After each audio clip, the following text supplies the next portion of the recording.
pray, and act. If you'd like the full message, though, you can watch it on YouTube or listen on Spotify after this episode. Imagine you walk into a crowded room on a sweltering afternoon. The space is packed, the music is loud, people are dancing, and naturally, the temperature in the room starts to spike. Right, it gets uncomfortable pretty fast. Exactly. But hidden away on the wall, tucked behind a curtain, is a tiny plastic box. A thermostat. Yeah. And the second that room gets a little too warm, that thermostat clicks.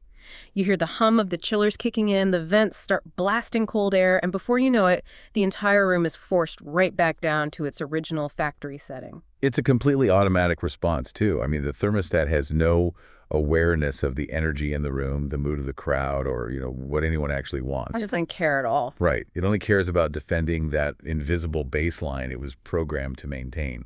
Welcome to the deep dive. And that thermostat analogy. That is exactly how Pastor Paul Adefarasin describes our subconscious relationship with money. It's a powerful visual. It really is. Today, we are unpacking a fascinating sermon he delivered in Lagos, Nigeria, at the House on the Rock back on August 2, 2026. And our mission today is to extract not just the profound theology from this message, but the brutal, literal whiteboard economics he uses to challenge his congregation. Because whether you're trying to figure out why your own bank account feels like permanently stalled, or you're just curious about how modern faith intersects with financial literacy, this is going to force you to look at your own internal programming.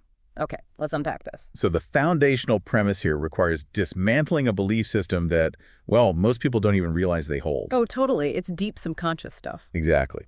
Before we get into the mechanics of building wealth, the sermon establishes a central spiritual truth, and it's quite jarring for a lot of listeners.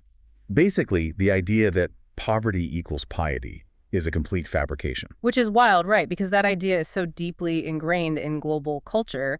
There's this romanticization of like the struggling artist or the poor but noble citizen. It traces back a long way. The sermon actually points to things like Pope Gregory's 12th century vow of poverty. For centuries, there's been this underlying religious assumption that to be close to the divine, you must empty your pockets. But the argument presented here is that money is not inherently evil. It isn't even a neutral tool. Money, according to this framework, is intrinsically good. Which completely shifts the paradigm. When you look at the scriptural references he provides, this moves way past modern motivational speaking into deep theological territory. Yeah, like the reference to Genesis 2.1112, right? Describing the Garden of Eden. Right. The text specifically notes that the gold of Havilah in Eden is, quote, good. Consider the timeline there. This is before the biblical fall of man, before sin supposedly enters the world. Wow, yeah, so gold is placed there and declared good from the very beginning. Exactly. It kind of dismantles that whole money is the root of all evil misquote. And he backs that up with Proverbs 10.22, which states that the blessing of the Lord makes one rich and adds no sorrow to it. But bring this back to that thermostat analogy, this is where the psychology gets really interesting. Yeah, the subconscious programming. Right. Your subconscious mind acts exactly like that thermostat, set to a specific financial temperature based on your upbringing, your culture, or, those old religious assumptions. So if you consciously try to introduce the heat of wealth into your life, maybe you decide to start a business or you ask for a major promotion, your old programming will literally turn on the AC to cool you back down. The psychological mechanism at play there is cognitive dissonance, isn't it? Spot on. If deep down, in the dark corners of your automatic mind, you genuinely believe that wealth corrupts people or that rich people are inherently wicked, you will subconsciously sabotage your own success. Because human beings won't actively work to become something they despise. Exactly. You cannot harbor a subconscious resentment for wealth and simultaneously attract it. Your conscious desire might be screaming, I want financial freedom. But your automatic mind is whispering, wealth is a trap. And in a battle between the conscious and subconscious mind, the subconscious almost always wins. Almost every single time. You just end up throwing invisible obstacles in your own path. You convince yourself the bank won't approve the loan, so you don't even apply, or you decide the economy is too unstable to launch that side project. You cool the room back down yourself. Precisely.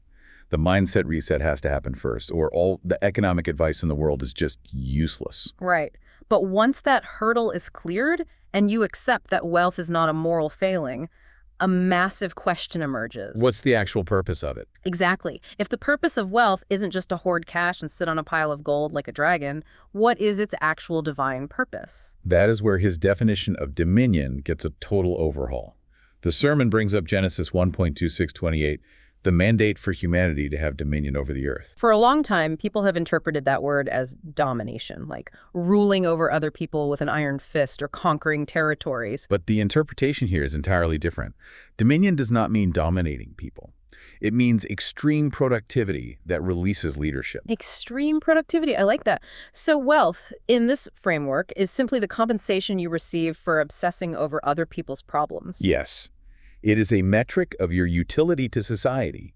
If you solve massive, complex problems for large groups of people, you get compensated proportionally. It is a direct exchange of value. And the text leans on Ecclesiastes 10.19, stating money answers all things, alongside Isaiah 61.4, which discusses the mandate to rebuild the ruined infrastructure of cities. What is really striking there is his fierce critique of the modern consumption mindset. Oh yeah, you see this everywhere today. The idea that the only reason to grind and make money is so you can fly to Hawaii or Paris or Dubai and just buy luxury goods to flex on social media. The sermon paints that consumption-driven lifestyle as a complete tragedy.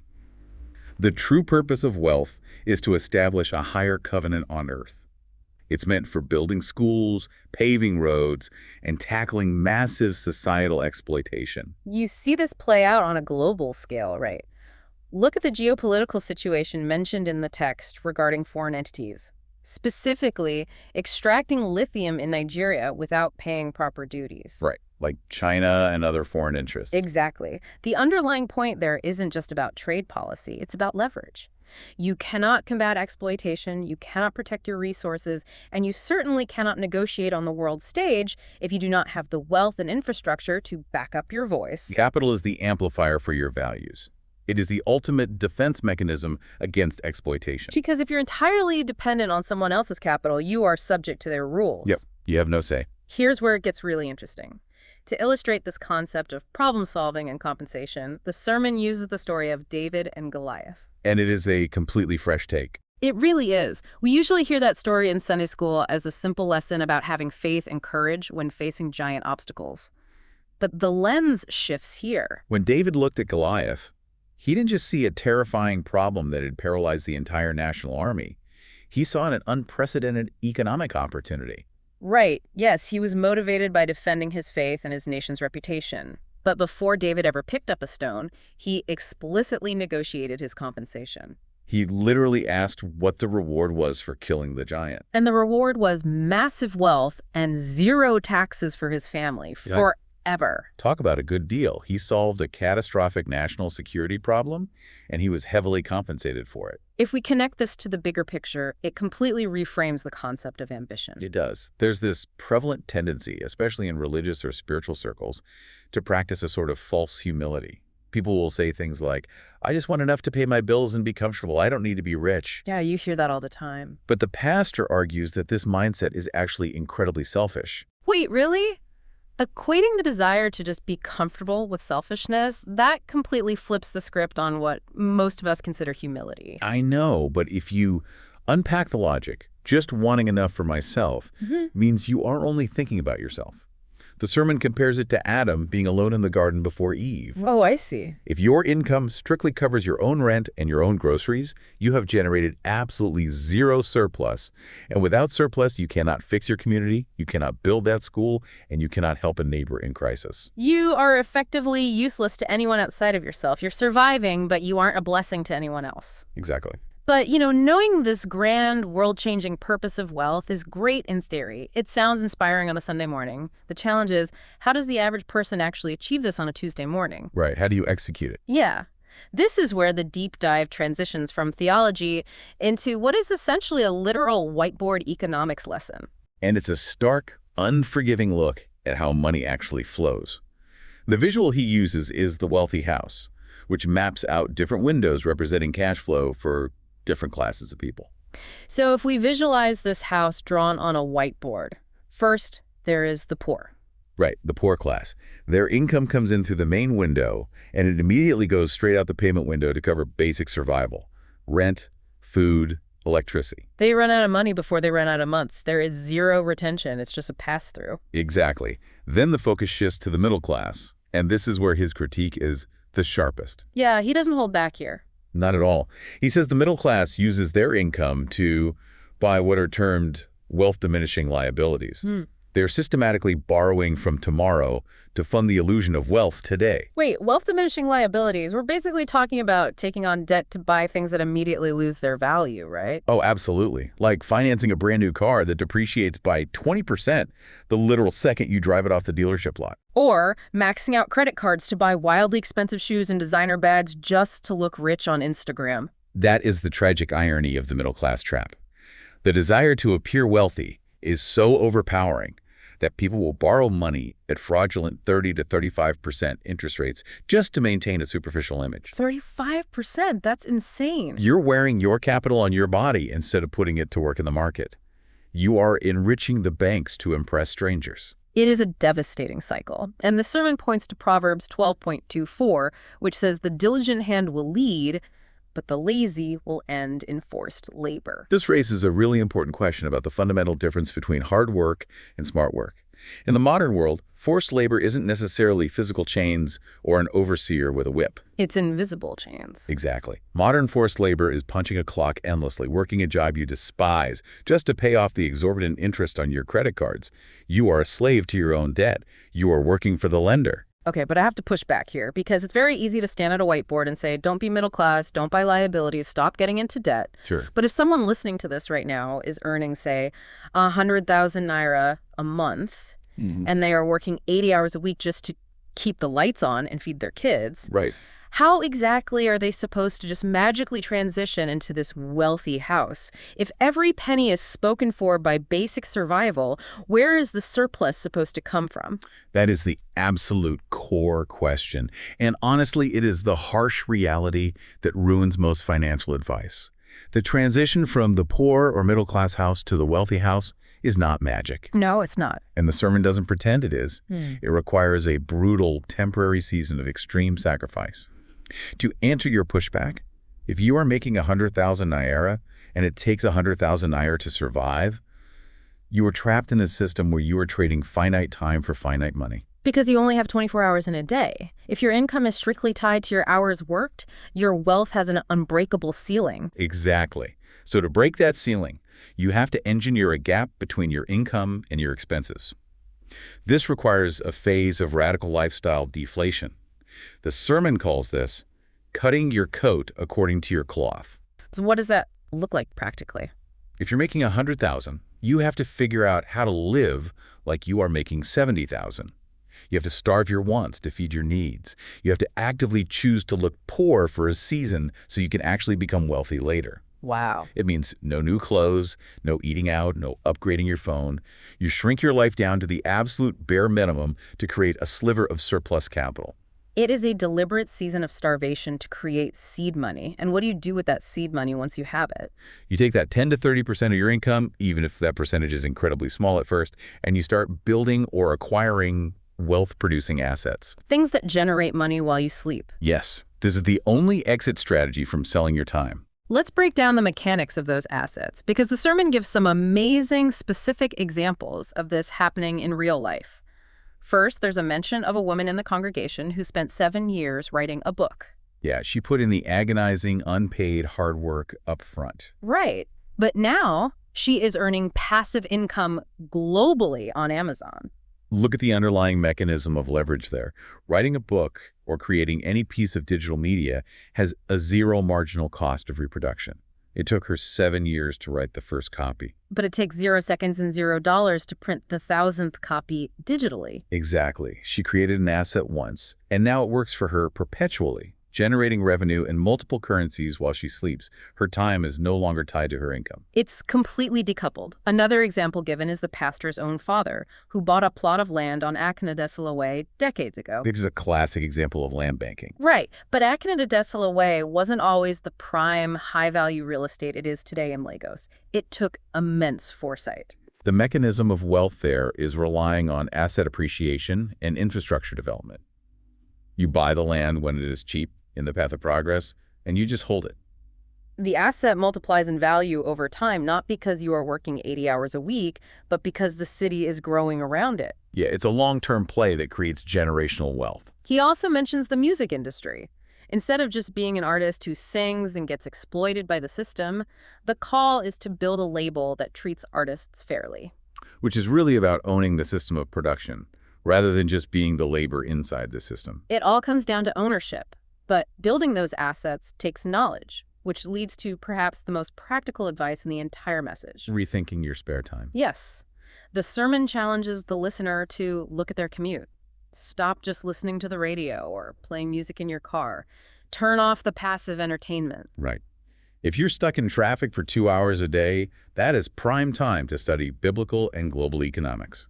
It's about transforming dead time into asset building time. If you don't have the capital to invest yet, you have to invest the time to acquire the knowledge so that when the capital arrives, you actually know what to do with it. The text points to Luke 19:13, where Jesus commands his servants to occupy, or as the direct translation says, do business until I come. It's a divine mandate to be economically productive with whatever resources, including time, you currently possess. But the reality of doing business and building assets is that it is painfully slow. Which is why the final piece of this puzzle is immense patience. The sermon uses an agricultural metaphor that is quite funny but deeply true. The suspect hibiscus. Yes. A seed doesn't grow in a day. Yeah. And if you plant a seed and it sprouts overnight, the pastor jokes it's a suspect hibiscus. You cannot expect instant results. You must plant your capital, water it with patience, and most importantly, you cannot eat your seed. Don't eat your seed as cereal. That is such a vivid image. If you take that 10% you finally managed to save through brutal sacrifice, and you blow it on a vacation today to relieve your stress, you have literally eaten the harvest that was supposed to feed your grandchildren. It brings the mirror right back to you, the listener. What is your akin a desolate way piece of land? What is the asset you need to be researching right now during your commute? What is the book you haven't written yet? What is the business problem you haven't solved? The ultimate call here is to stop relying on predatory lenders and to become your own bank. When you synthesize all of this, it really is a remarkable blending of two very different spheres. How so? Well, on one hand, you have the spiritual permission to view wealth not as a sin, but as a righteous, necessary tool for establishing good in a broken world. And on the other hand, you have the harsh mathematical discipline required to actually achieve it. Right. Starving your liabilities, living below your means, and ruthlessly funding your assets. It is a total mindset shift from consumer to creator. It means looking at the money in your hand right now, not as a way to buy a little bit of comfort today, but as a literal seed to buy your freedom tomorrow, because your time is your most valuable currency. Are you trading it away hour by hour just to pay your basic bills and impress people you don't even like? Or are you using it to solve big problems and create lasting value? That is the ultimate metric of success in this framework. The wealth in your bank account is merely proof that you have successfully solved a significant problem for someone else. Which leaves us with a lingering question to wrap up today's deep dive. If God truly expects us to do business and multiply our talents until he returns, and if wealth is just the natural byproduct of solving problems for other people, what massive problem is currently sitting in your life? Exactly. What problem is disguised as a daily annoyance, just waiting for you to turn it into your greatest asset? It might be time to check the setting on your internal thermostat and finally let the room heat up. To go deeper, watch the full message on YouTube or listen to the full-length sermon on Spotify. Follow the podcast, and please share it with someone who needs it and leave your response in the Q&A. Kindly keep your heart on fire, your eyes on Jesus, knowing you are the exception. Grace and peace. We love you deeply.